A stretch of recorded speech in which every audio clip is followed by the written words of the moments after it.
Okay, welcome back. We are into week number 4 of the Portraiture and Facial Anatomy course, and this week we are going to look at features. Okay, so specifically we're going to look at the nose, we're going to look at the lips, and in the context of lips we're going to look a little bit more closely at teeth, and then we're going to say a little bit about ears.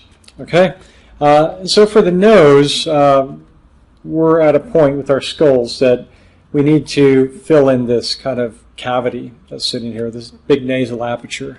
We have to kind of build that out to the surface. We've paid attention to the eyes, paid attention to the skeletal muscles, kind of muscles of mastication here and here. We filled in a lot of fats, kind of taking care of a lot of these cavities in the face, the buccal cavity, this malar region. And now we need to fill in this nose hole, right? And primarily it's going to be cartilage that we fill it with. And cartilage is interesting to us because it has the ability to take on very unique shapes and have very sharp plane changes, the kind of things that you don't get with fat and muscle, kind of softer tissue. Cartilage is more structural and a little bit more resilient. So we'll see a lot of variations in noses as a result of variations in cartilage. When it comes down to looking at the lips, we have to talk about another orbicular muscle. And this is orbicularis oris. Right? We had orbicularis oculi up on the eyes, but down around the lips, essentially orbicularis oris is what manipulates your speech, facial expressions partially, and it accounts for a lot of the volume of the lips as well. Not entirely, there's fat and other stuff that accounts for the thickness, but a big contributor is this muscle.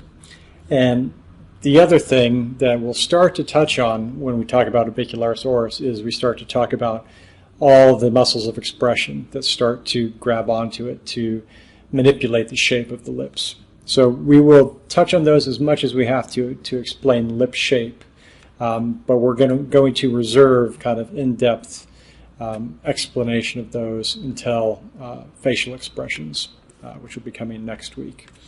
Okay?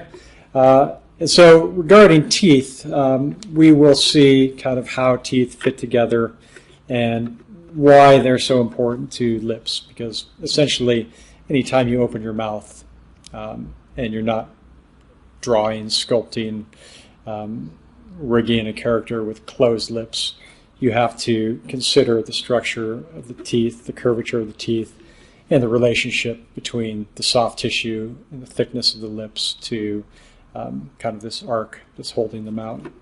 So we have to learn a little bit about that.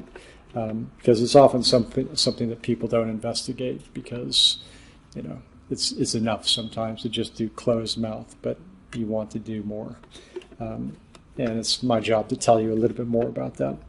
Okay, so we will talk about that a bit, and then we'll go on to the ears, and we'll talk about some of the fundamental construction of the ears. And primarily that's again, the cartilaginous structure that makes the common shapes of the ear.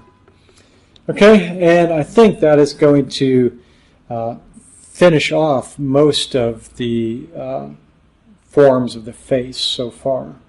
And then what we're left with is facial expressions, so manipulating those forms that we've already learned about, and then kind of variation with likeness, right? How does a likeness come together? What are the major underpinnings of a likeness? And then we can talk about caricature and a few other things in the final week to just kind of round out this little series of lectures on portraiture and facial anatomy. Okay, so without further ado, we will call it there, and I will see you in the next lecture. Thanks.